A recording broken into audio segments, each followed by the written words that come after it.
Siguro ay magtataka ka sa sasabihin ko ngayon. Subalit ang katotohanan ay payak lamang. Ang dahilan kung bakit wala ka pa rin ng salaping ninanais mo ay walang kinalaman sa ekonomiya, sa iyong amo, sa pamahalaan, o sa iyong pinag-aralan. Sa katunayan, ang tunay na kalaban ay nasa loob mo, nagkukubli, tahimik na kumikilos araw-araw nang hindi mo namamalayan, at sinisira ang iyong pananalapi. Tinutukoy ko ang isang bagay na halos walang sinuman ang lubusang nakaunawa, subalit ito ang nagdidikta sa iyong buong buhay, ang iyong pananaw.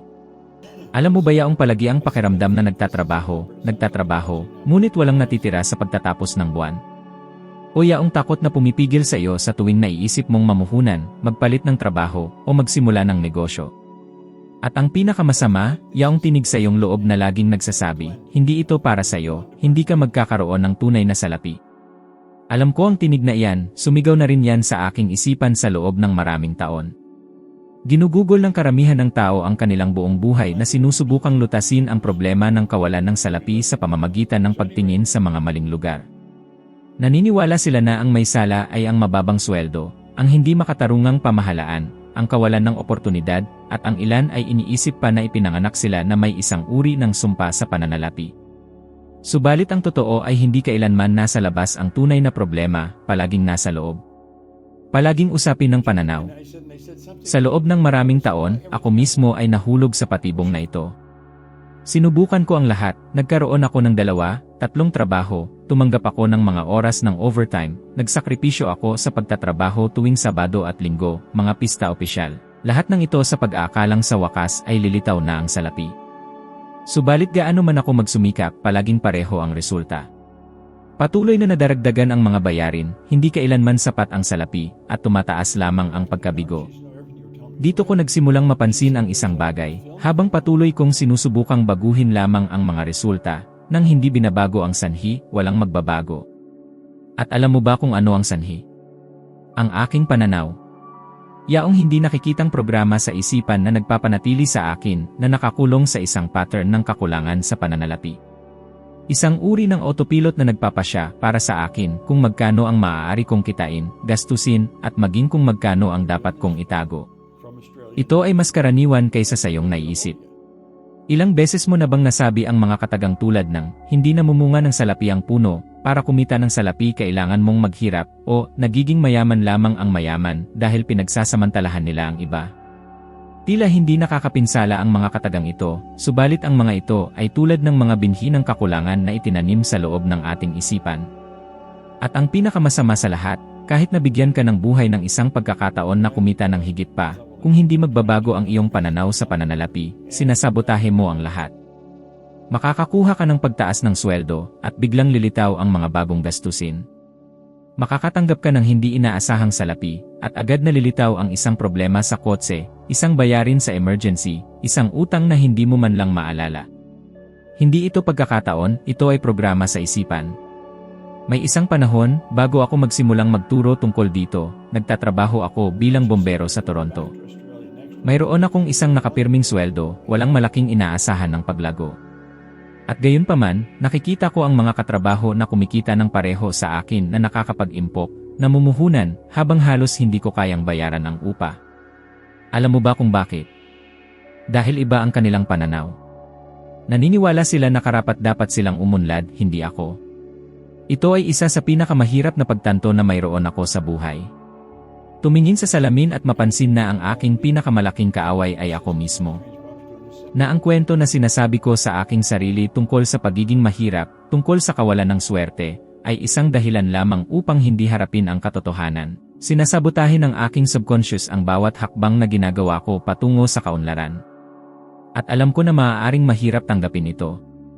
Marahil ay nakikinig ka sa akin ngayon at iniisip, Bob, hindi mo naintindihan, iba ang aking sitwasyon, mayroon akong mga anak, mayroon akong mga utang, tumaas ang halaga ng pamumuhay. Subalit naintindihan ko. Naranasan ko na yan. Alam ko ang bigat ng paggising ng madaling araw na nag-aalala tungkol sa upa sa susunod na buwan.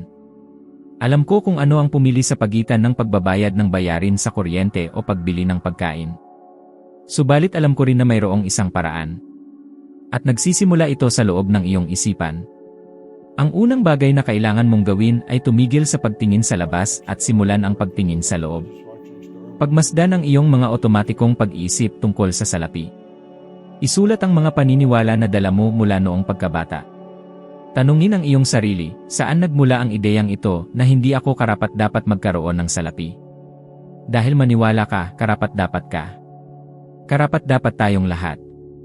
Mayroong mga pag-aaral sa sikolohiya ng pag-ugali na nagpapakita na ang mga batang nalantad sa mga negatibong kataga tungkol sa salapi sa mga unang taon ng buhay ay may mas malaking posibilidad na makaranas ng mga kahirapan sa pananalapi sa yugto ng pagiging adulto. Ito ay tulad ng utak ay naprogram upang palaging mamuhay sa limitasyon. At ang tanging paraan upang masira ito ay sa pamamagitan ng muling pagprograma. Walang ibang paraan. Kung patuloy mong sinusubukang magtrabaho ng higit pa, magsumikap ng higit pa, nang hindi binabago ang iyong pananaw, patuloy kang paikot-ikot. Iyon ang nangyari sa akin sa loob ng maraming taon. Lumipat ako mula sa isang trabaho patungo sa isa pa, iniisip na ang problema ay ang sweldo, at hindi kailanman ito. Sa tuwing tumataas ang salapi, tumataas din ang problema. Ito ay tulad ng mayroong isang hindi nakikitang kisam sa aking ulo, at sa tuwing sinusubukan kong lampasan ito, may nangyayari upang hilahin ako pabalik. Kaya, ang unang hakbang ay kilalanin, ang problema ay hindi ang mundo, hindi ang amo, hindi ang krisis, ito ay ang pananaw. Ang pangalawang hakbang ay magpasya, handa ka bang magbago? Handa ka bang tanungin ang lahat ng iyong pinaniniwalaan tungkol sa salapi? Dahil ang pagbabago ay nagsisimula lamang kapag ang desisyon ay tunay na ginawa. At bago mo isipin na ito ay murang usapan ng motibasyon, hayaan mo akong sabihin sa iyo ang isang bagay. Ang sinasabi ko sa iyo dito ay ang naglabas sa akin mula sa pagkabangkarote, mula sa mga utang, mula sa kahirapan, at naglagay sa akin sa isang landas ng kaunlaran na tumatagal hanggang ngayon. At maaari itong gawin ang parehong para sa iyo kung papayagan mo. Naisip mo na ba kung bakit, kahit na alam mo kung ano ang kailangan mong gawin upang kumita ng higit na salapi, hindi mo ito ginagawa? Bakit ka nag-aalinlangan na tanggapin ang alok na trabaho na mas mahusay?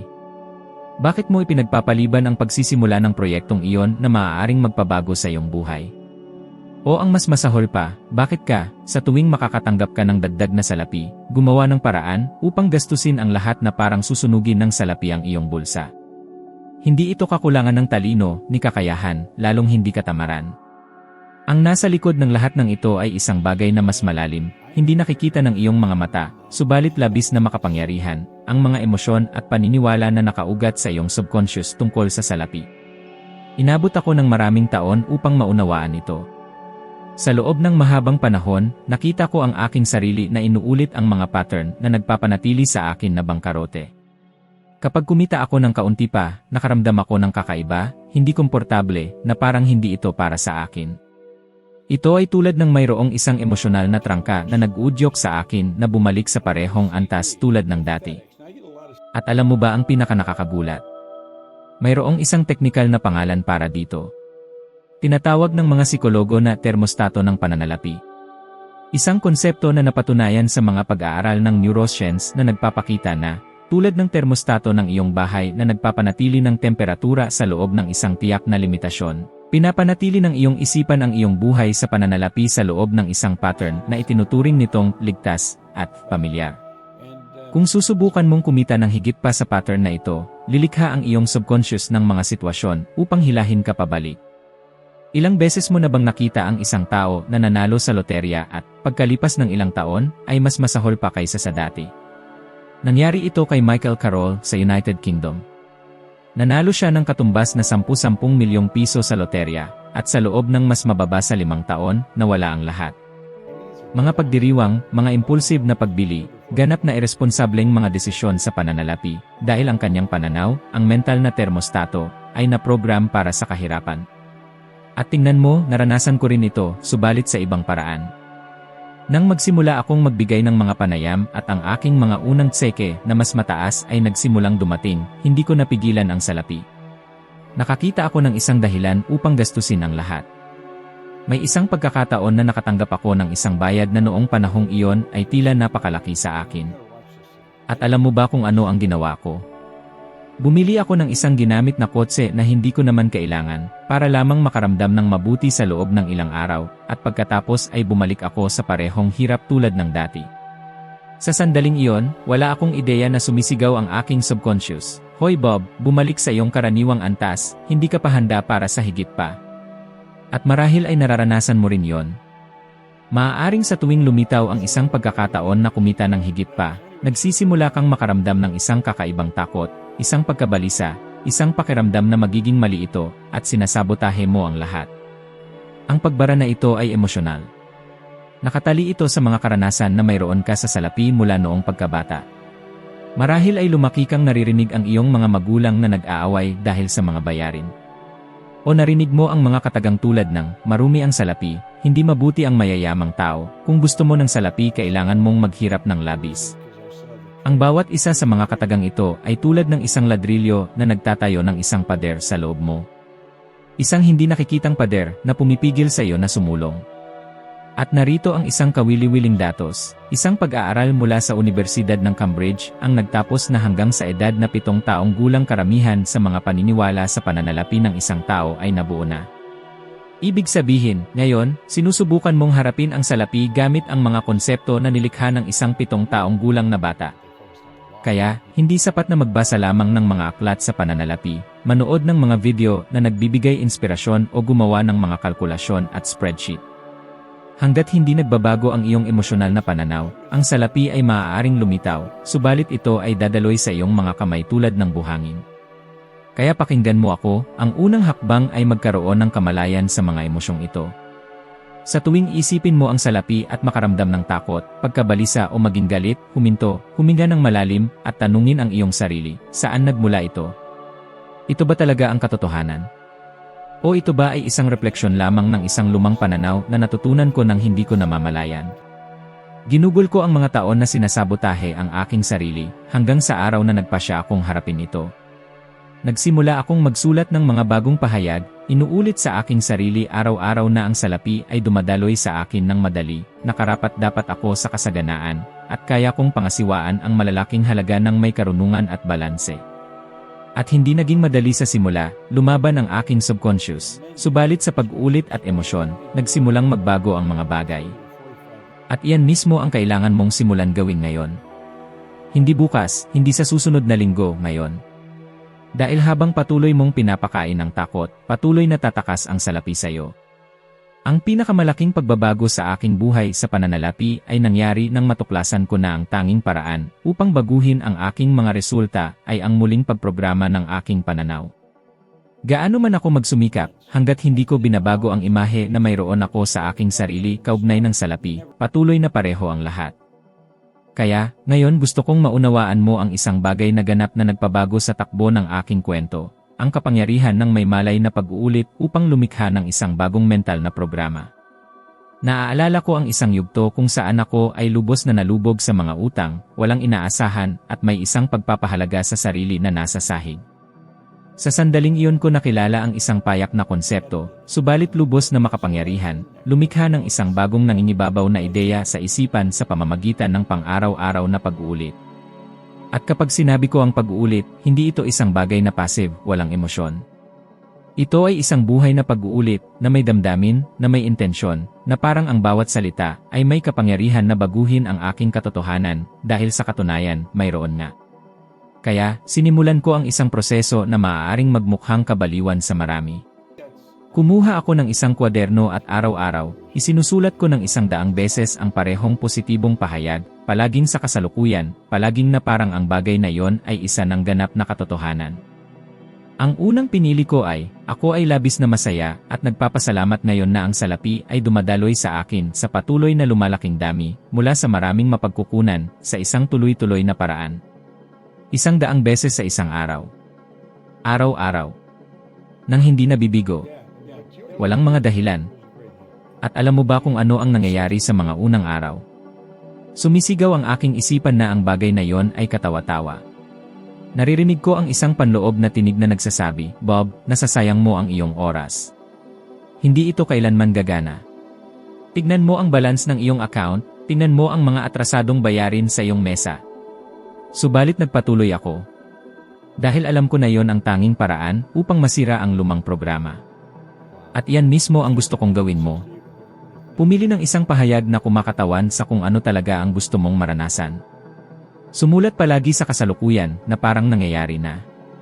At ulitin, ulitin, ulitin hanggang sa simulan ng iyong isipan na tanggapin ang bagong ideyang iyon bilang totoo. Marahil ay iniisip mo, subalit Bob, pagsusulat lamang ito ng mga kataga, paano nito mababago ang aking katotohanan?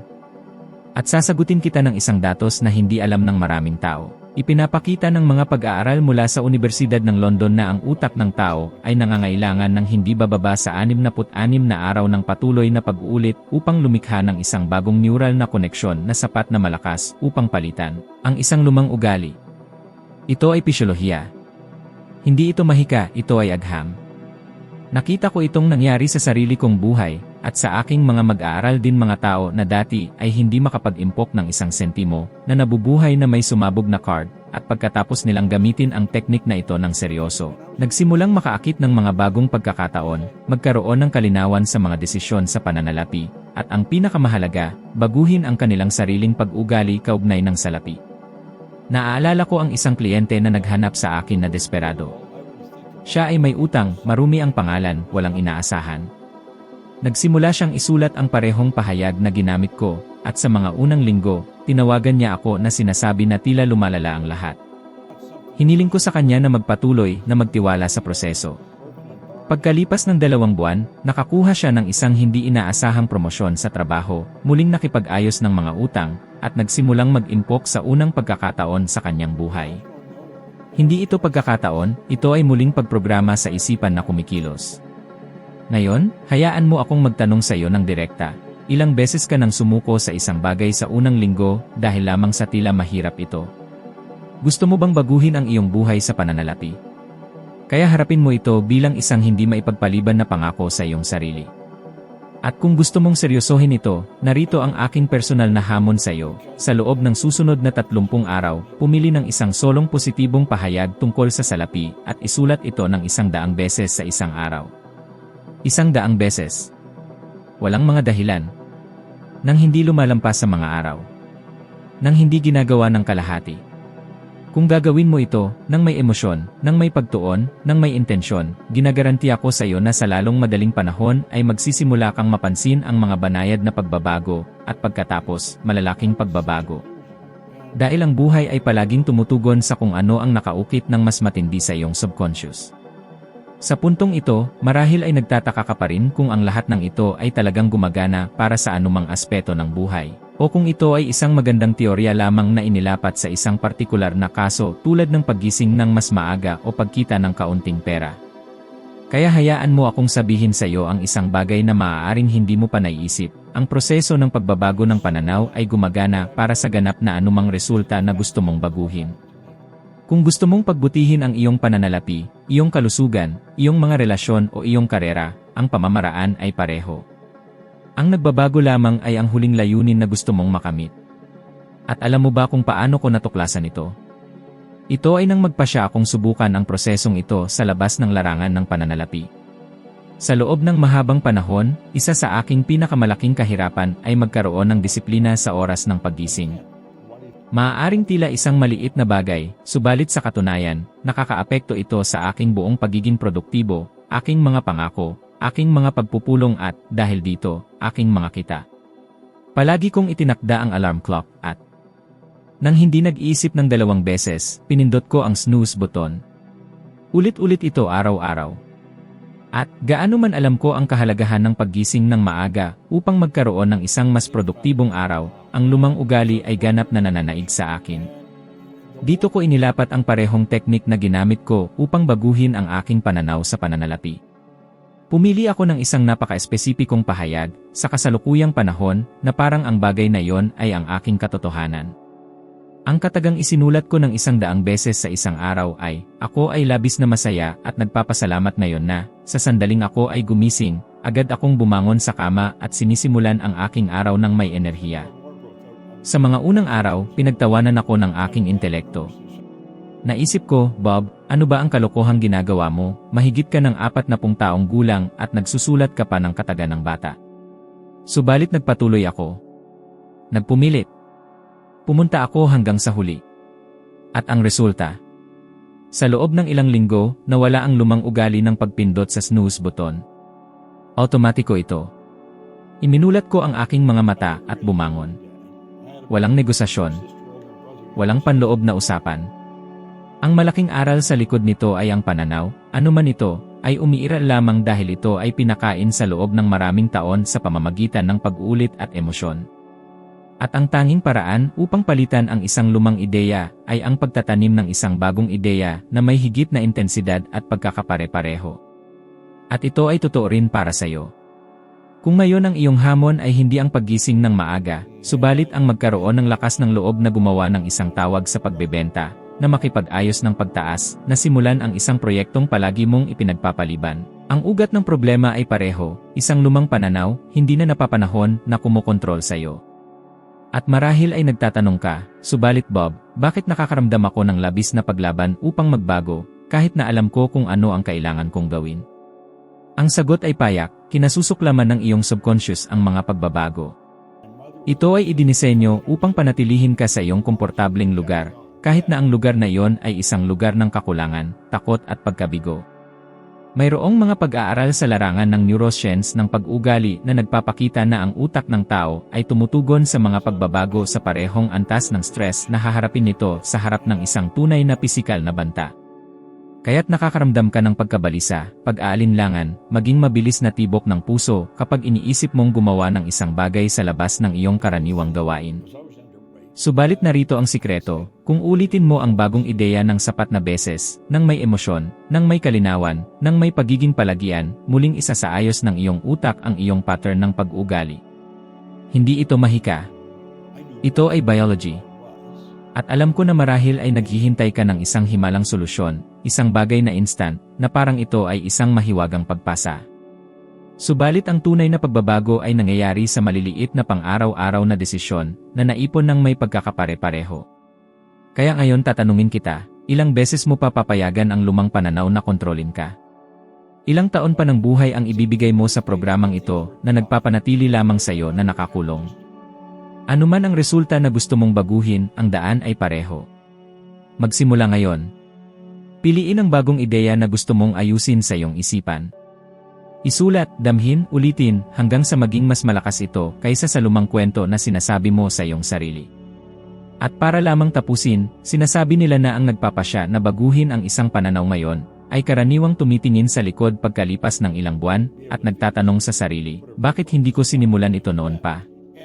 Ang tunay na dahilan kung bakit wala ka pa rin ng salaping ninanais mo, ay hindi kailanman nasa labas, palaging nasa loob mo, at may pangalan, pananaw. Hanggat hindi mo binabago ang panloob na programang ito, ang mga resulta ay patuloy na magiging pareho, gaano ka man makipaglaban, magsumikap o sumubok ng mga bagong estratehiya. Ngayon na alam mo na ito, malinaw na mayroon kang kapangyarihan na kunin ang kontrol at lumikha ng isang bagong katotohanan sa pananalapi, simula sa maliliit na aksyon na tila payak, subalit may napakalaking epekto sa pamatagalan. At kung gusto mong patuloy na umakyat ng isa pang baitang sa iyong ebolusyon ng karunungan, upang maging hindi bababa sa 1% na mas mahusay kaysa sa iyong sarili ngayon, alam mo na, ang susunod na video ay nasa screen, handa nang dalhin ka pa. Maraming salamat sa pagiging kasama ko dito ngayon, at inaasahan ko ang iyong pagdating sa susunod na video.